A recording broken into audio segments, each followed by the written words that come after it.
Hi, welcome back to Storytime with Alex. I'm now on chapter 8 of book 3 from Allbyon to Britannia, The Last Wizard.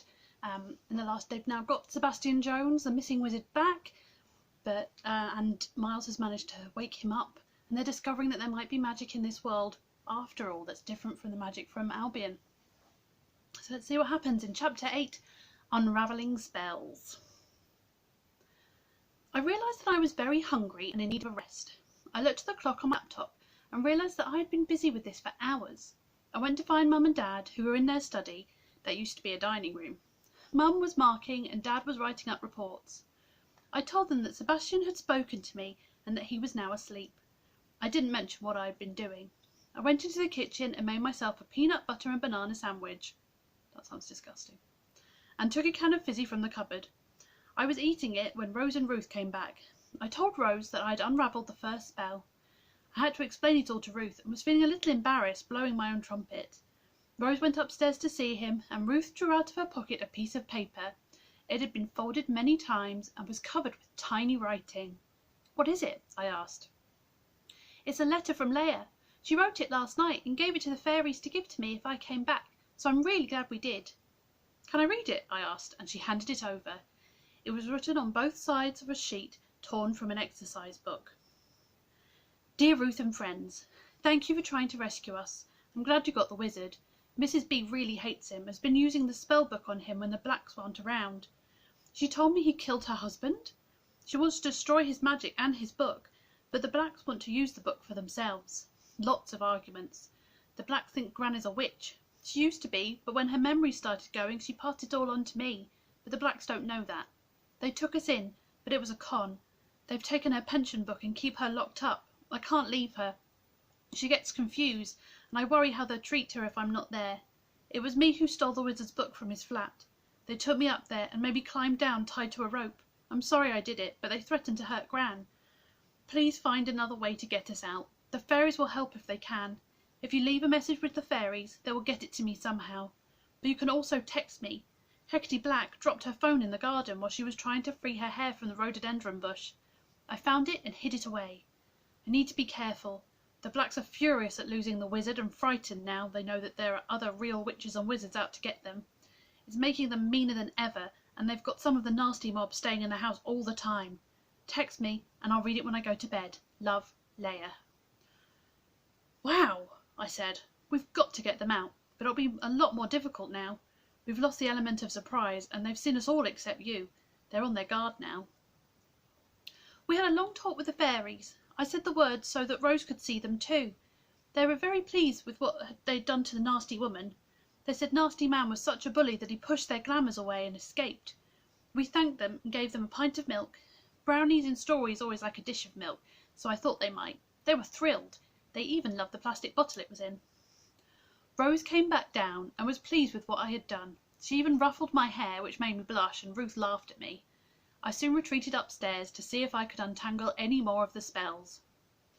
Over the next couple of days, I spent most of my time copying down the strings of letters wrapped around Sebastian, dividing them up into words and sentences, and discovering spells and parts of spells, then slowly working out how to undo them. Some of the spells were there twice. Sometimes there were only a few words of a spell. It was very tiring and seemed to make me very hungry. At lunchtime, I had to explain to Mum and Dad what I was doing.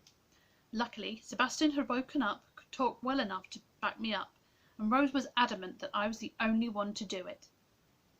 By the following afternoon, Sebastian could talk well enough for me to start asking him questions. "Now that you can speak, do you want to read your own spells? If other people like Brenda Brown can read your spells, can you?" Sebastian sighed. "It's not as simple as that.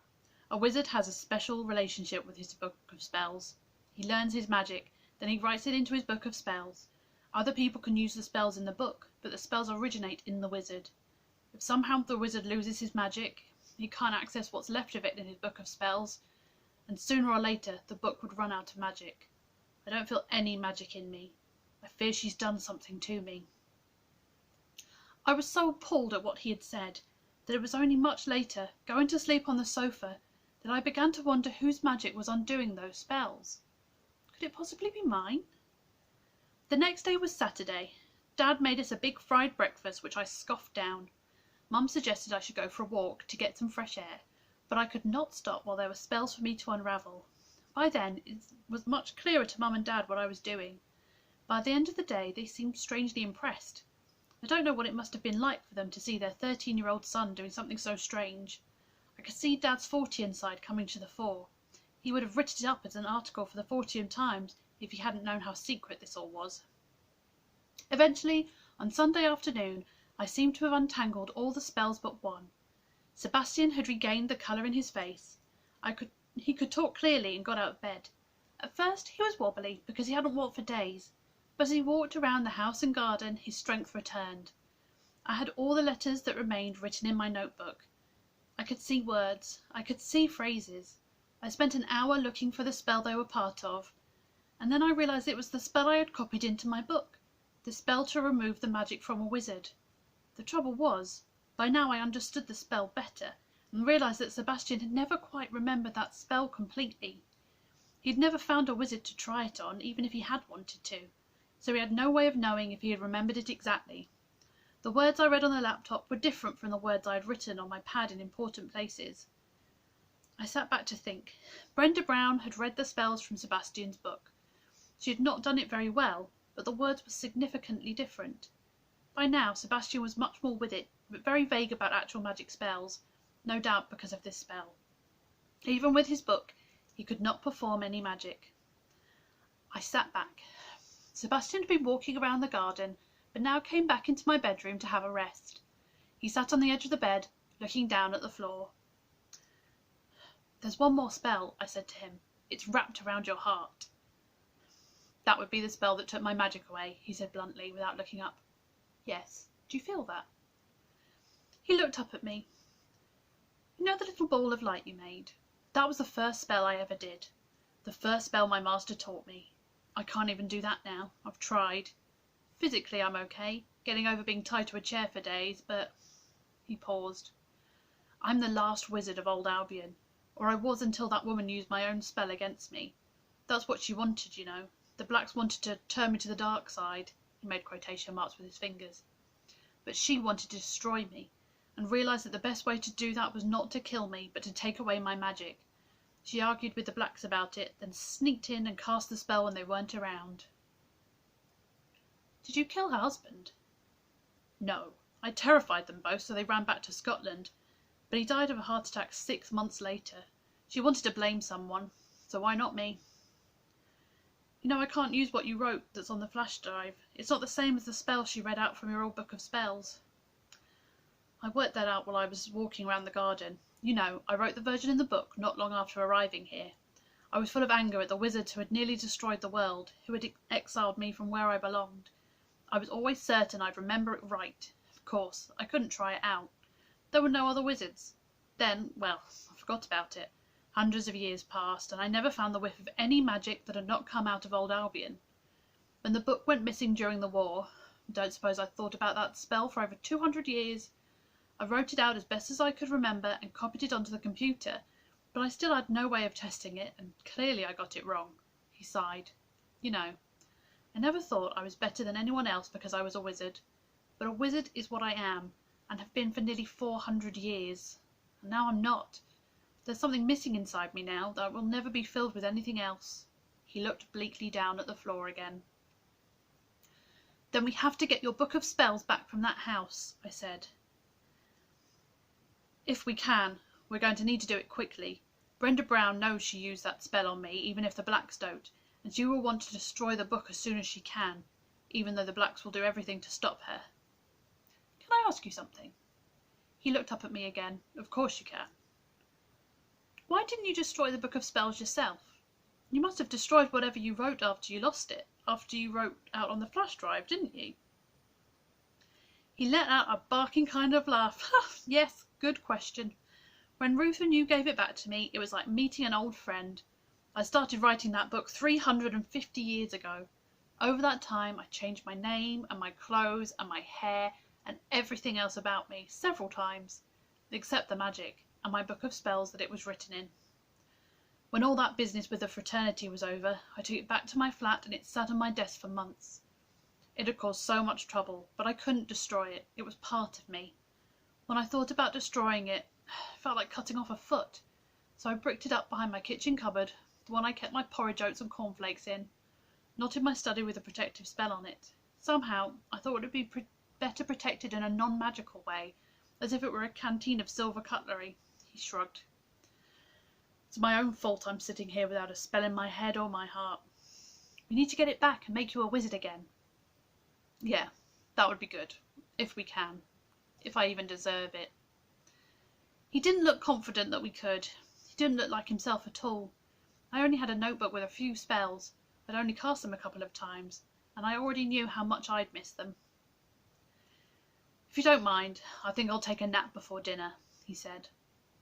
I'll leave you to it, I replied and fled downstairs. I couldn't cope with his despair. Mum was absorbed in an old film with Fred Astaire and Ginger Rogers.